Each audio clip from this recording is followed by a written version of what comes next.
Je vous présente Psychotrope l'enquête, un livre de Guy Huguenet, paru aux éditions de l'Archipel. Résumé. Les Français détiennent le record mondial de leur consommation. Dans ce cas, ces traitements sont utiles et peuvent sauver des vies. Hélas, ces gélules sont prescrites bien souvent en dehors d'une réelle pathologie. Or, ces molécules, comme les drogues, modifient la chimie de nos neurones.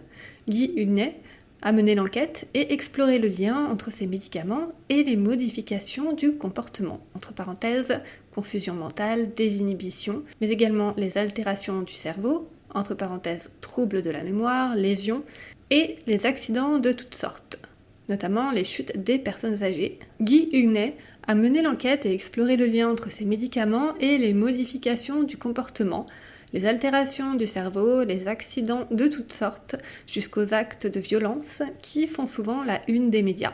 Un travail minutieux, complété et étayé par des interviews d'avocats, médecins, témoins, familles, procureurs et toxicologues. Au terme de 2 années d'enquête, il dresse un panorama des dégâts que peuvent causer les médicaments psychotropes consommés par des millions de Français, des plus jeunes jusqu'aux vieillards. Au-delà, l'auteur passe en revue les méthodes qui marchent, scientifiquement validées, pour s'en passer, proposant ainsi une nouvelle écologie du cerveau. Je vous mettrai juste en dessous de cette vidéo le lien pour découvrir un extrait de l'avant-propos de ce livre. Mais tout d'abord, je vous propose une définition du mot psychotrope. Un psychotrope désigne une substance chimique ayant un effet sur l'activité cérébrale au niveau du système nerveux central. C'est un terme qui désigne donc à la fois les drogues et les médicaments. Ils peuvent modifier ou altérer l'humeur, les émotions, les sensations, la conscience ou les autres fonctions psychologiques ou comportementales. Une overdose nationale. Le constat est alarmant.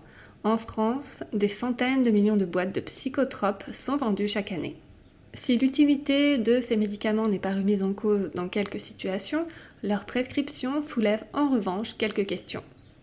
Des prescriptions abusives. Docteur, ça va pas en ce moment. Ça doit être l'une des phrases les plus prononcées au sein des cabinets médicaux. Une surmédicalisation du bien-être. Que ce soit pour être moins angoissé, mieux dormir, avoir plus confiance en soi, surmonter une période de stress intense, des angoisses, un deuil, une rupture amoureuse, un baby blues, des problèmes familiaux ou rencontrés au travail, ces molécules sont trop souvent prescrites dans le but d'aider à oublier et à neutraliser des émotions, passagères ou non, devenues difficiles à gérer. De la théorie à la pratique. Au cours de la totalité de leur cursus, les futurs médecins bénéficient d'une formation théorique à la pharmaceutique de seulement une 60aine d'heures. Impossible donc de connaître par cœur les quelques 1500 spécialités, soit environ 400 médicaments de la pharmacopée française. Une fois installés pour exercer, les médecins subissent également une pression de l'industrie pharmaceutique qui les pousse à la prescription. Or, la prescription de telles molécules nécessiterait une formation spécialisée. Un symptôme, un médicament. Les cabinets des médecins sont envahis par les problèmes psychologiques. Je cite, « Vous commencez par un antidépresseur et un tranquillisant. Ça va mieux, mais vous dormez mal? Pas de problème, on rajoute un somnifère. Vous êtes angoissé? Pas de problème, prenez un neuroleptique. Ça vous donne des tremblements? On va corriger ça avec un autre traitement. » Un cocktail de molécules. La prescription d'une succession d'antidépresseurs cumulés à des anxiolytiques et autres somnifères et neuroleptiques est malheureusement devenue classique. Je cite, « Au-delà de 3 médicaments associés sur une même ordonnance, on multiplie les risques. » Un des problèmes soulevés par l'auteur est que, selon les rapports officiels, 50% de ceux qui prennent des antidépresseurs ne sont pas dépressifs. Je cite, « Les ordonnances françaises regorgent de mélanges de psychotropes prescrits pour des troubles bénins. » Pour autant, l'auteur précise, je cite, « Absorber un antidépresseur n'a rien d'anodin. Au contraire, les conséquences sont parfois imprévisibles. » Une consommation massive. L'auteur présente une série d'ordonnances qui sont analysées par des experts. Le constat est tout simplement incroyable. Cet empilement de molécules peut mener à de véritables empoisonnements causés par les médicaments. Un suivi très aléatoire. Je cite, « La prise d'antidépresseurs n'est jamais anodine et devrait être entourée d'un luxe de précaution.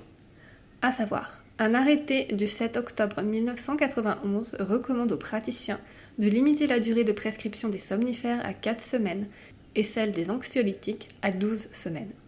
En pratique, c'est malheureusement rarement le cas. Psychotropes, des risques pour la santé. Certaines situations de la vie nécessitent de vraiment peser les avantages et les risques avant de prescrire de telles substances. Par exemple chez l'enfant ou l'adolescent. C'est un sujet très sensible. Des cas de suicide ont été observés, souvent dans un contexte de difficultés personnelles et ou familiales suite à l'absorption de ces molécules. En raison des risques de comportements suicidaires ou violents, je cite, « La prescription doit alors s'accompagner d'une surveillance étroite du patient. » Je cite, « Le traitement de première intention de la dépression de l'enfant et de l'adolescent est une prise en charge psychothérapeutique. » Malheureusement, les délais pour obtenir un rendez-vous avec un psychothérapeute sont souvent très longs. Pendant la grossesse, les conséquences pour l'enfant à venir peuvent être très graves. Risque de malformation congénitale, troubles du tonus, agitation, somnolence ou encore convulsions. Chez les personnes âgées, que ce soit à domicile ou dans les institutions, les psychotropes sont massivement prescrits aux personnes âgées. Et lorsque ces molécules sont absorbées quotidiennement et depuis de nombreuses années, le sevrage est quasi impossible, tant les effets secondaires sont lourds. Anxiété accrue, dépression, irritabilité, confusion mentale ou encore hallucination.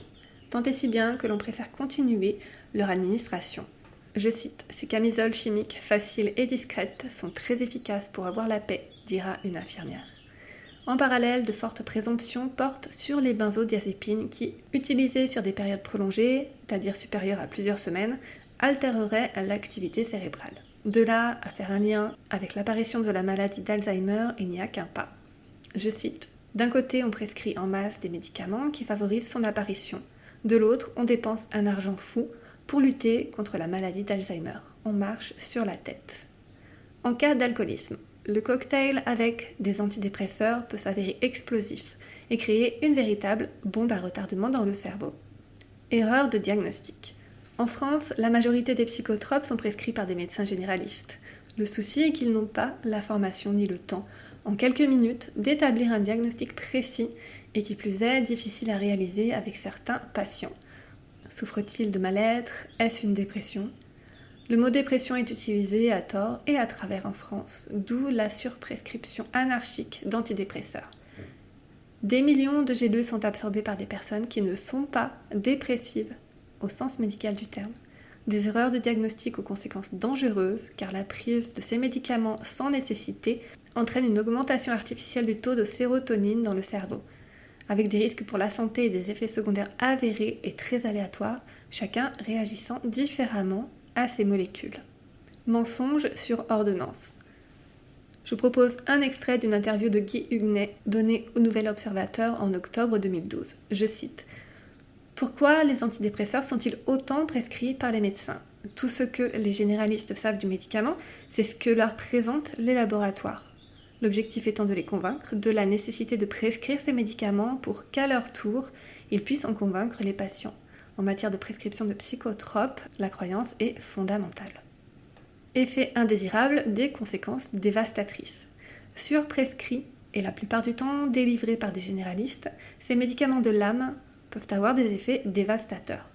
La liste des effets indésirables est impressionnante et non exhaustive. Les patients se retrouvent alors pris dans une spirale infernale pouvant amener jusqu'au suicide. Je vous propose maintenant une liste non exhaustive des effets indésirables. Pour les antidépresseurs ou ISRS, c'est-à-dire inhibiteurs sélectifs de la recapture de la sérotonine. Les effets indésirables sont bouffées délirantes, troubles de l'humeur, accès maniaque, délire, idées suicidaires, hallucinations, vertiges, baisse de tension, douleur abdominale, fatigue intense, nausées, anxiété, amnésie, irritabilité, agitation, agressivité, nervosité, somnambulisme, accès de colère, confusion, diarrhée, maux de tête, bouche sèche, tremblements ou encore problèmes sexuels. Voici quelques exemples d'antidépresseurs qui peuvent être prescrits. Deroxate, Divarius, Prozac, Floxifral, Séroplex, Séropram ou encore Zoloft.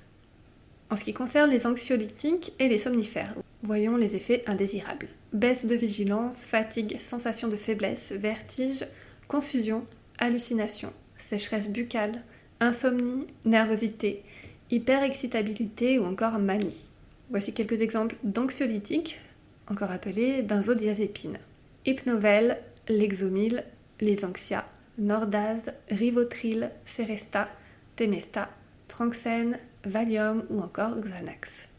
Et pour terminer, voici quelques exemples de somnifères qui font partie des benzodiazépines. Avlan, Imovan, Mogadon, Nuctalon, Rohypnol ou encore Stilnox.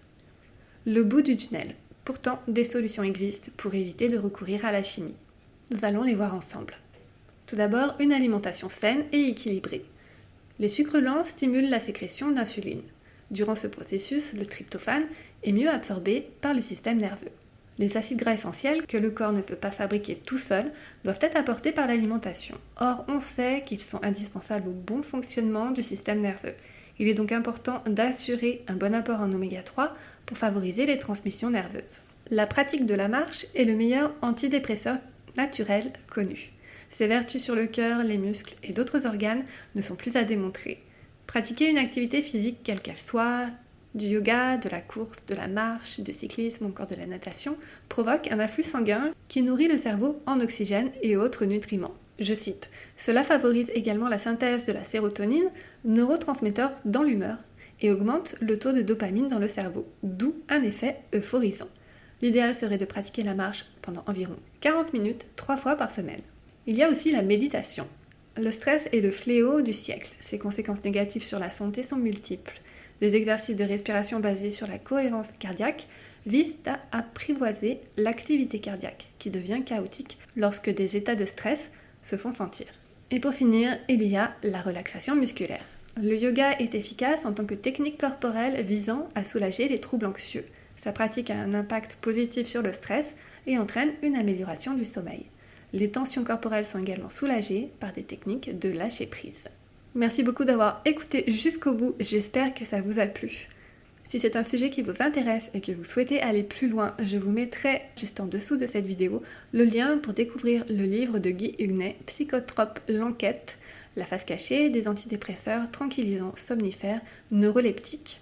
Je vous invite à dire en commentaire si vous prenez ou si vous avez pris des psychotropes et par qui ils vous ont été prescrits, si c'était par votre médecin traitant ou par un psychiatre. Vous pouvez également laisser votre avis sur la question, ce serait très intéressant d'en discuter dans les commentaires sous cette vidéo. N'hésitez pas à liker et à partager cette vidéo si vous pensez que ça peut intéresser et aider des personnes autour de vous. N'oubliez pas de vous abonner à ma chaîne YouTube pour être tenu au courant de toutes les nouveautés et moi je vous dis à très bientôt et d'ici là, prenez soin de vous.